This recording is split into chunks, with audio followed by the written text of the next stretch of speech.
es muy clara en exponer cuáles son las obligaciones de los estados para proteger el derecho a la vida centralmente y a la integridad personal, que fueron los derechos preguntados por Colombia en relación con el tema medioambiental, y justamente cuáles son las obligaciones que surgen para los estados del sistema interamericano respecto al medio ambiente.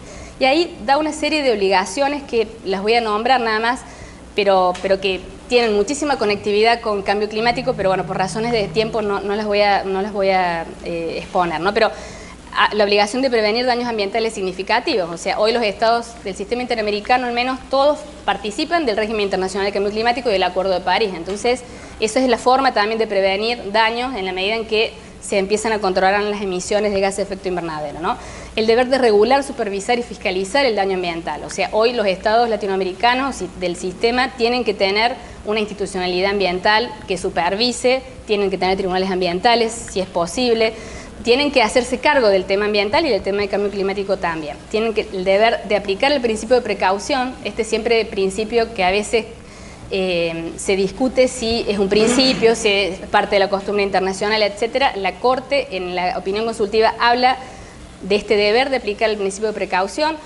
El principio de precaución en ámbitos de cambio climático tiene toda la razón de existir, ¿no es cierto? Porque hoy, o sea, prever, la ciencia nos aporta información científica, como les digo, a partir de este panel que tiene que es un gran motor de toda la reacción jurídica del régimen de cambio climático, ¿no? Pero es difícil prever todas las consecuencias del cambio climático hoy, por eso es necesaria una aproximación al principio de precaución y una aplicación interna dentro de los sistemas jurídicos nacionales del principio de precaución. La obligación de cooperar de buena fe para la protección del daño ambiental, que es la clave y la herramienta del derecho ambiental en general, ¿no? La cooperación.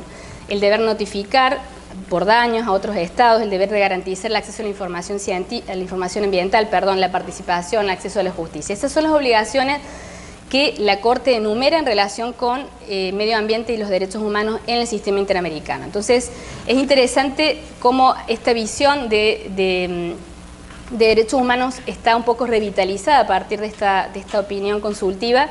Y bueno, ahora hay que ver cómo bajamos dentro de estos estados nacionales esa letra chica, especialmente pensando en el tema cambio climático, ¿no? Este tema también tiene que ver con, o sea, cuando uno habla de cambio climático y derechos humanos, hay una ecuación que tenemos que pensar. O sea, a mayor protección de derechos humanos de la población, menor emisiones de gases de efecto invernadero. Esa sería una primera aproximación o una básica aproximación. ¿Cómo conectamos medio ambiente y cambio climático, derechos humanos y cambio climático? Bueno, con esta ecuación. Queremos proteger los derechos humanos de la población. Bueno, lo primero que tenemos que hacer es mitigar y disminuir las emisiones de gases de efecto invernadero.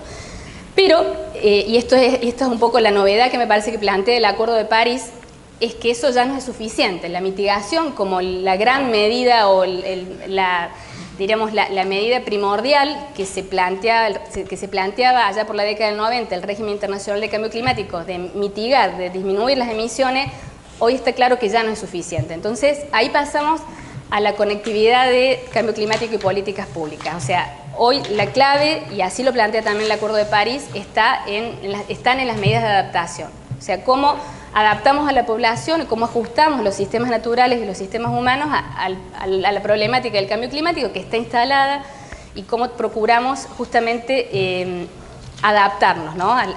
y hacerle frente al daño que ya está generando el cambio climático. Entonces, yo lo que les proponía es, a partir de un poco de este concepto tradicional de medidas de adaptación que tienen que ver con estos ajustes en los sistemas naturales y humanos como respuesta a los estímulos climáticos y cómo puede tratar de moderar el daño, que es un concepto muy tradicional, ver si es posible avanzar un poco más dentro de esas medidas de adaptación en lo que se ha llamado medidas de adaptación transformacional, ¿no? Los expertos dicen que en el fondo ya con la adaptación y estos ajustes que podemos hacer a los sistemas humanos, en este caso pensando en salud, ya no es suficiente, entonces tenemos que conectar cambio climático, medidas de adaptación y desarrollo, y planificación también. Entonces, esa es un poco la tendencia de los expertos, de aquellos que se dedican más al tema de medidas de adaptación. Entonces, a partir de ahí,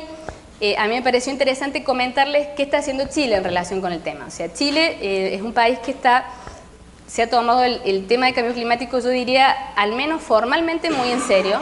Está armando un escenario de cambio climático, al menos, como les digo, con mucha seriedad, y la seriedad me parece que pasa porque está recibiendo mucho financiamiento del sistema del régimen internacional de cambio climático para hacerlo. Entonces, en el fondo, entendió que si se organizaba y armaba la institucionalidad, iba a tener esos fondos, y esos fondos iban a permitir armar este sistema o este escenario nacional, que es un escenario que tiene, diríamos, muchas miradas, pero que pensando desde la perspectiva básica de medidas de mitigación y medidas de adaptación, lo que ha hecho Chile, ha dictado un plan nacional de adaptación al cambio climático en el año 2017, y al amparo de ese plan nacional ha dictado planes sectoriales de medidas de adaptación. Y uno de ellos es el plan de salud, del sector salud. Entonces, lo dictó en el 2016, tiene vigencia hasta el 2020. Es bueno que estos planes se tomen, tengan ciertos plazos, porque en el fondo es necesario el reajuste, ¿no? Porque el cambio climático va generando mayores daños y mayores efectos, y es necesario este reajuste de estas respuestas, si se quieren, administrativas o jurídicas, por lo pronto. Entonces, en el parte de la investigación que tuve el año pasado, nosotros revisamos con el equipo un poco cuáles eran las medidas que se estaban tomando y cómo eran estos planes. Y la idea era ver si había medidas de adaptación transformacional, que son medidas que en el fondo tienen que cumplir con tres condiciones. Son medidas en gran escala, tienen abordajes nuevos y usan instrumentos nuevos, e implican un cambio estructural en las actividades económicas y en la ubicación de las actividades económicas. Bueno, ese fue el planteo, y dijimos, bueno, veamos el plan sectorial del sector salud, que está vigente del 2016, y veamos si se cumplen con alguna de esas tres condiciones. O si siguió un concepto tradicional de ajustes a los sistemas, al sistema de salud que ya tiene Chile. Estas medidas de adaptación transformacional tienen mucha relación con las políticas económicas, pero como les decía, también con las políticas de desarrollo, que es hacia donde indican un poco los especialistas debieran enfocarse también las medidas de adaptación y no quedar solamente aisladas, sino conectarlas con el desarrollo y con los planes de desarrollo y objetivos de desarrollo sustentable y del milenio, etcétera, ¿no? Entonces, el plan de salud en Chile en general tiene dos desafíos importantes. Se plantea, uno, desarrollar programas a nivel central para enfrentar las necesidades en todo el país, y otro, adecuar los programas para proteger a los grupos más vulnerables. En general, el plan asume que todavía no hay una evidencia de sobredemanda producto de los efectos ligados al cambio climático. O sea, todavía hoy Chile, al menos el sistema de salud, en la lectura que hace el Ministerio de Salud y el Ministerio de Medio Ambiente, que son los que participaron centralmente en la redacción de ese plan, no advierten una sobredemanda en el sistema. Pero bueno, eso al momento que cerraron el plan en el 2016, con la vigencia hasta el 2020. Abordan el tema de la pobreza, eso sí es empezar a conectar con otros temas, ¿no es cierto? El tema del cambio climático, que es lo que también plantea el Acuerdo de París desde su preámbulo. Y, o sea, en el fondo vimos que ese plan sectorial, en el fondo, se ve como que va en un camino de una fase preparatoria del real plan sectorial que debería tener el sector salud en el futuro. Así que posiblemente en la medida en que los efectos se hacen más evidentes es donde Chile avance en las medidas, porque puede tener algunas medidas de adaptación, pero el primer análisis que nosotros hicimos de estos planes es que son medidas bastante primarias, inclusive eran medidas que se habían tomado y que ahora las nombraron como medidas de adaptación al cambio climático, pero que ya estaban en el sistema de salud, pero bueno, las arrastraron a este plan sectorial. Entonces, la conclusión es que no se han adaptado medidas de adaptación transformacional hasta ahora, y bueno, hay que ver la posibilidad de que esto se profundice en las otras ediciones de los planes sectoriales. Lo que sí, y para ir cerrando, es importante destacar del Acuerdo de París, que plantea un gran desafío, tiene por delante un gran desafío de implementación, y ahí es donde va a estar un poco la clave de qué es lo que va a pasar con el cambio climático, ¿no? O sea, el acuerdo está vigente, el acuerdo está andando, y en la implementación es donde podemos tener las novedades, especialmente en la medida que puedan conectar con otros temas como el tema de derechos humanos, como así desea el preámbulo del Acuerdo de París, y también como lo desea el tema de salud como un derecho, ¿no? Entonces, después de este un poco breve paseo sobre estas temáticas relacionadas con cambio climático y salud, ¿es posible vincular estas temáticas? Nosotros creemos que sí, e incluso hay autores que hablan que el cambio climático está reformando el derecho internacional, o sea, de un derecho muy fragmentado en estos últimos años, con distintas ramas, derecho internacional, derecho de los derechos humanos, derecho internacional ambiental, etcétera, derecho internacional comercial, etcétera. Hay que avanzar hacia una mayor interrelación, y el cambio climático justamente es un problema que hace saltar esos recuadros, ¿no?, del derecho internacional en sí.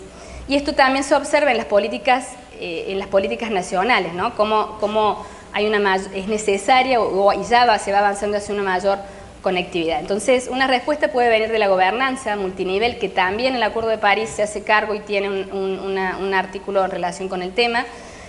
Lo que está claro es que la mitigación no es suficiente, o sea, si disminuimos las emisiones de gases de efecto invernadero, hoy no resolvemos el cambio climático como un problema que ya está instalado, es necesario más adaptación, y la adaptación que plantea el Acuerdo de París también es a largo plazo, ¿no? O sea, como dentro de la implementación que requiere el Acuerdo de París. Entonces, los derechos humanos están presentes siempre, porque especialmente el cambio climático demuestra que los derechos humanos son indivisibles, interdependientes y están interrelacionados. O sea, no podemos, en el fondo violamos el derecho a la salud, pero también violamos el derecho a la integridad personal y otros derechos también relacionados. Entonces, la opinión consultiva de la Corte Interamericana pone el énfasis en esta interrelación, y deriva en obligaciones específicas a los estados del sistema interamericano. Entonces, algo interesante de la opinión consultiva, y esto es algo que hay que ver qué pasa en el futuro, es que habilita a la litigación climática, que es otra área que se está dando mucho en el tema de cambio climático,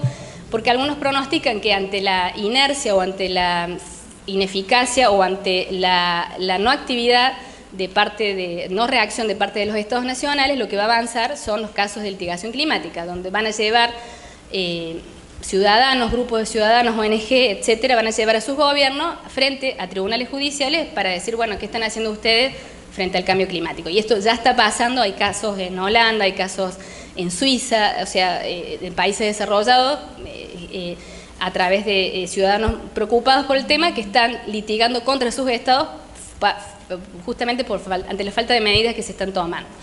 Así que está claro que el cambio climático no es solo un tema ambiental, es un gran desafío para los derechos humanos y también un gran desafío para las políticas públicas. Entonces, la complejidad, ratifica que es un problema retorcido o un problema, un wicked problem, como en terminología inglesa. Muchas gracias.